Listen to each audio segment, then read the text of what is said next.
The Witch of Blackbird Pond, Chapter 21. On a lecture day in April, 2 marriage intentions were announced together in the meeting house. John Holbrook and Mercy Wood. William Ashby and Judith Wood. The Wood household was busy from dawn till close to midnight. There was so much to do if all were to be ready for the double wedding that was set for early May. There was the vital matter of 2 dowries. Judith had been carefully hoarding a small store of linen since childhood, adding 1 cherished bit from time to time, and her loom and needle had worked busily. But Mercy had never given a thought to a dowry. She had not a single pillowcase or linen napkin that she could call her own. Now, though Rachel fussed and stitched, Mercy still regarded the whole problem with indifference. Why did she need a dowry, she argued practically, when she was really not leaving home at all? She and John had already decided that for the first year at least, they had best share the Woods' ample house. The company room was being readied with fresh whitewash and new linen curtains. John had resumed his studies with Dr. Bulkley. All his uncertainty had disappeared, and his steady eye and voice plainly revealed the core of strength that Kit had always sensed beneath his gentleness. In the days of his captivity, of which he never spoke, in the waiting for a chance to escape, and in the weary, hunted trail down the Connecticut River, John had found his answers.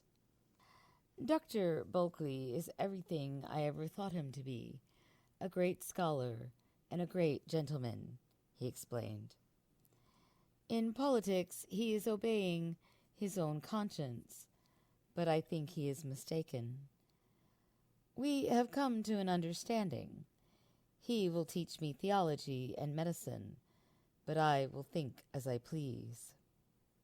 By June, he would be ready to accept a call to one of the small parishes springing up to the south and west of Wethersfield.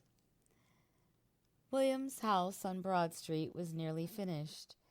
Piece by piece he was assembling the costly treasures for its furnishing. Fine hand-turned bedsteads and chests, and chairs from the skilled Wethersfield joiner, Peter Blinn. Glossy pewter plates and a set of silver spoons from Boston. Real china bowls of blue and white Delft from Holland. Judith knew where every piece would go in the new house, and how to care for each lovely thing to keep it shining. She and William spent their evenings in happy planning, and their contentment was good to see. Kit had never found William so likable before. In the midst of all this preparation, Kit silently made her own plans. She would not share them with anyone till every detail was carefully provided for. Her leaving would be a shock to them, she knew. Rachel and Matthew, in his own way, looked upon her as a daughter. But even a daughter, though welcomed and loved, could come to be a problem. There was no real place for her here. With John to help with the planting, and Mercy still sharing the work of the household, there was no obligation now to hold Kit to the tasks she hated. They would protest, they might even sorrow a little, but in their hearts, wouldn't they be relieved to see her go? The ice on the river broke into great floating blocks and gradually thinned and disappeared. The ferry boat began its daily journeys from Smith's Landing back and forth to the opposite shore. Small boats slipped out of their winter moorings, and one day a bustling, cheering crowd thronged along High Street to greet the first sailing ship up from New London. That afternoon Kit climbed to the attic and surveyed the 7 small trunks. She had not looked inside them all winter. Now, one after the other, she threw back the lids and lifted the filmy dresses, holding them up to the dim light. How long ago it seemed that she had worn these things. Could it be not quite a year? The silks and muslins and gauzes still gleamed unworn and beautiful, and doubtless they were still fashionable. She touched them wistfully. It would be good to shed these shabby woolen garments and feel once more the softness of silk against her skin, and to hear the rustle of petticoats wherever she moved. But the dresses must serve another purpose now. Would they bring enough to pay her passage on a ship? Fine cloth like this was rare in Connecticut. In many families, she had learned, one dress such as these would be handed down through 3 generations as a cherished possession. Surely in Hartford, or perhaps even here in Wethersfield, she would find willing buyers, even though she had not yet worked out a plan for approaching them. As she lifted the peacock green dress, she hesitated. How radiant Judith had looked in this dress! If only William could see me in it, she had said. She laid aside the dress, and very thoughtfully she chose another, a fine blue-flowered muslin.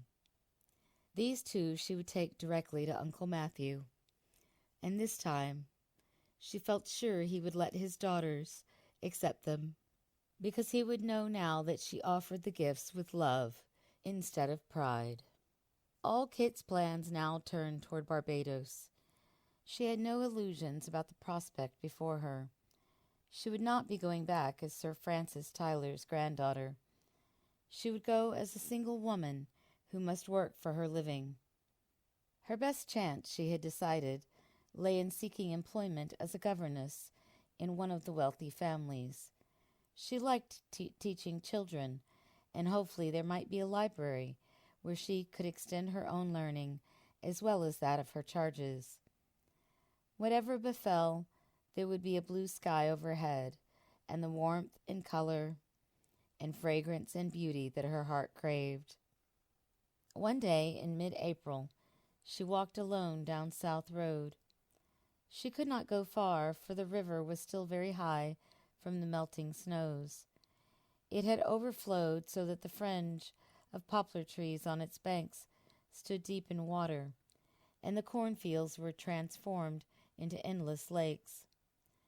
Blackbird Pond had been swallowed up, and Hannah's house, had it still been standing there, would have been flooded up to its thatched roof. Poor Hannah! How had she endured this ordeal year after year, watching while the water crept nearer and nearer, stowing her valuables higher in the rafters, moving away goodness only knew where to wait out the season in some deserted barn or warehouse, and creeping back when the water receded to scrub out her house and replant her soggy garden. Kit was thankful, as she had been so many times when the wind howled and the snow piled higher, that her friend was snug in a proper house. But she knew a pang of homesickness none the less. The little cottage had been very dear to her. She perched on a sun-dried rock and sniffed the air.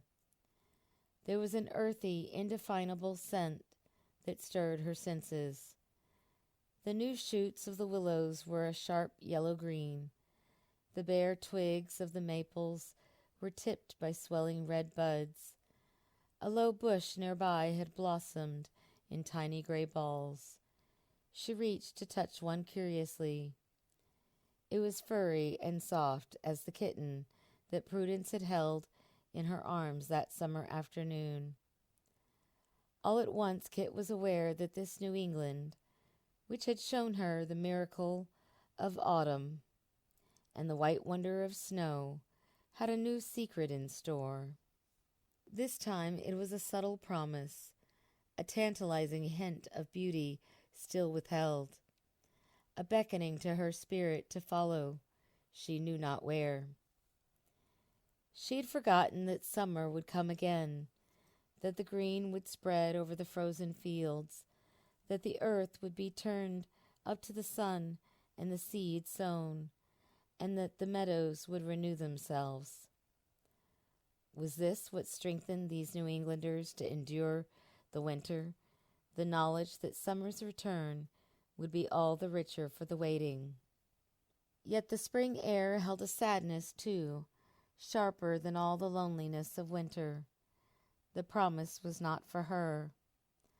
"I am going away," she thought, and for the first time the reminder brought no delight, only a deeper longing. She did not want to leave this place after all. Suppose she should never walk in the meadows again.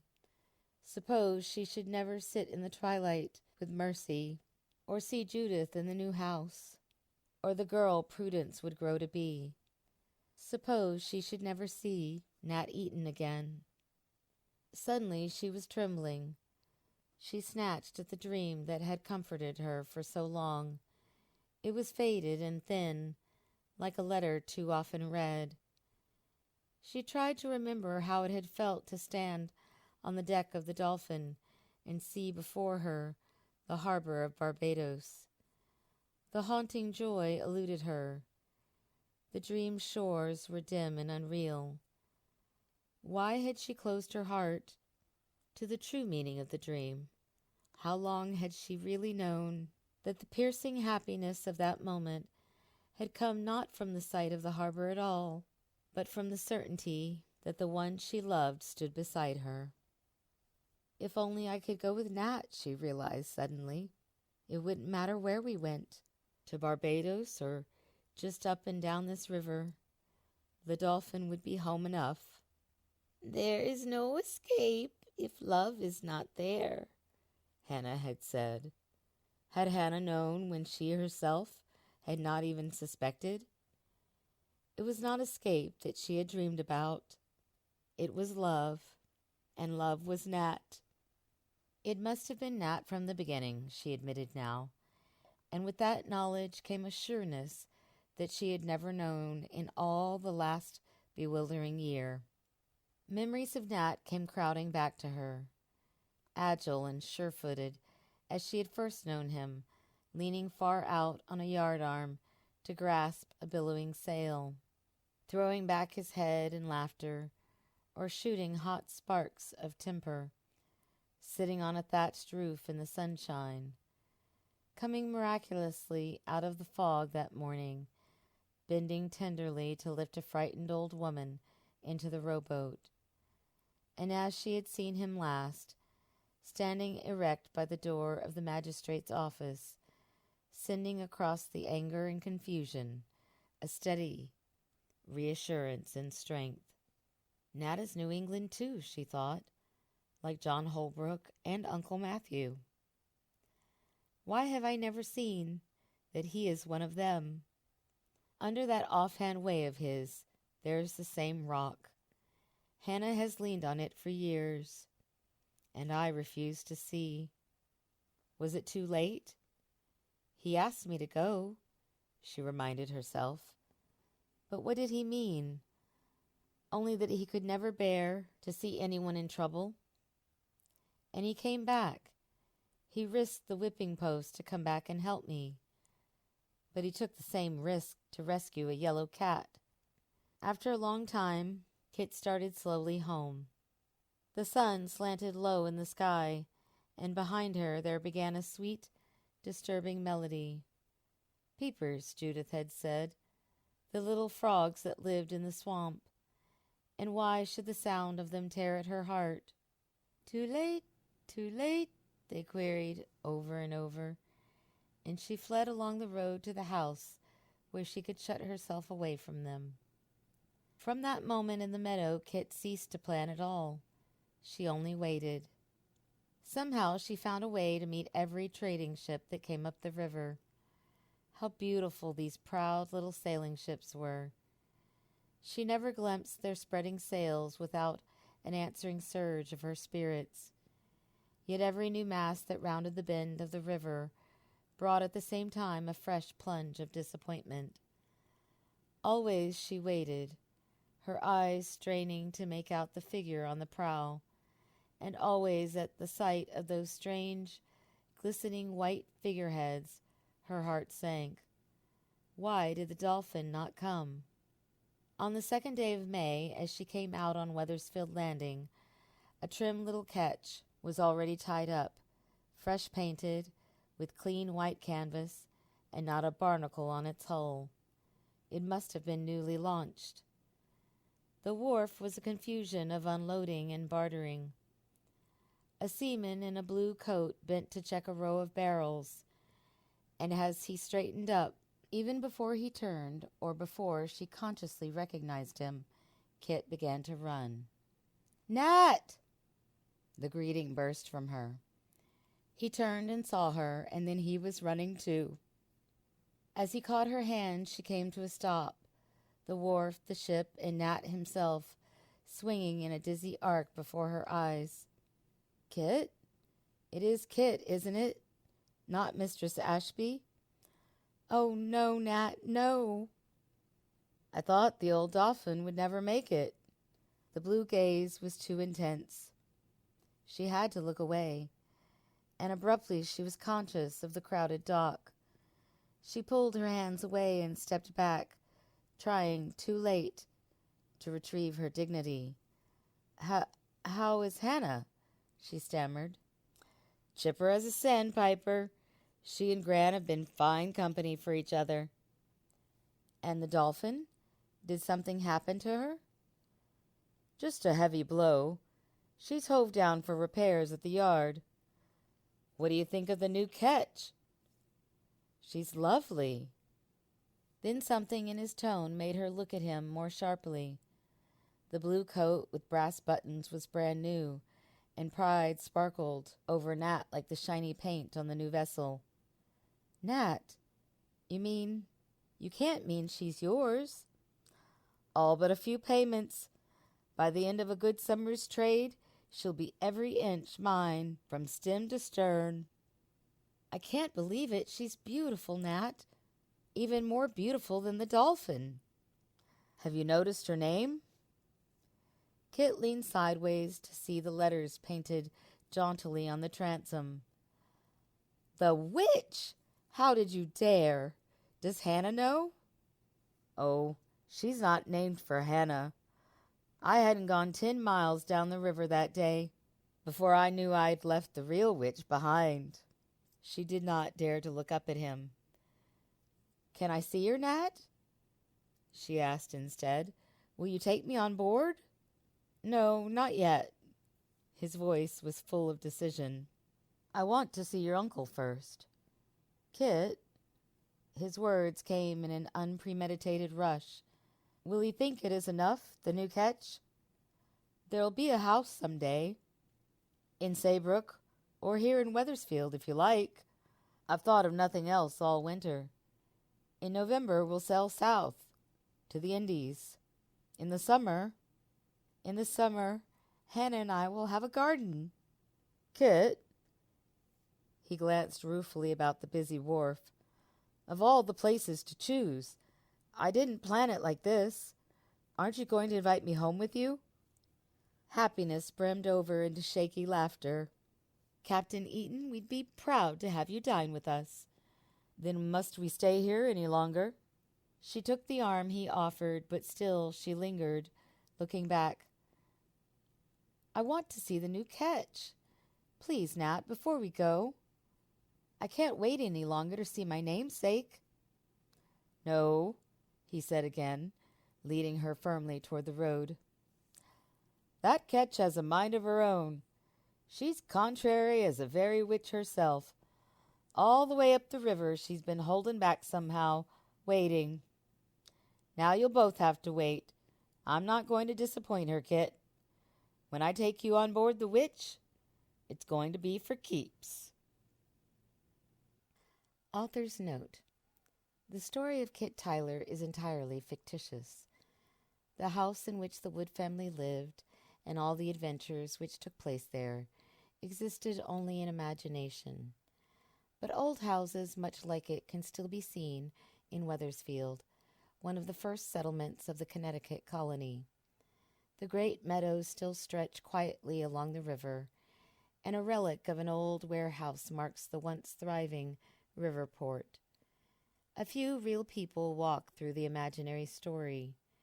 Sir Edmund Andros, the royal governor, Captain Samuel Talcott, the magistrate, Eliezer Kimberly, the schoolmaster, and Reverend Gershom Bulkley, the ardent royalist, were important men of their time, and the Freemen's struggle to preserve their charter is known to every schoolchild in Connecticut. About the author. Elizabeth George Speare was born on November 21st, 1908, in Melrose, Massachusetts. Though she always wanted to write books, she was quickly occupied by a teaching career, marriage, and the task of raising a family, and it was many years before she could pursue her dream in earnest. The Witch of Blackbird Pond was her second novel. Elizabeth George Speare died in 1994. Thank you for listening to this production of The Witch of Blackbird Pond by Elizabeth George Speare.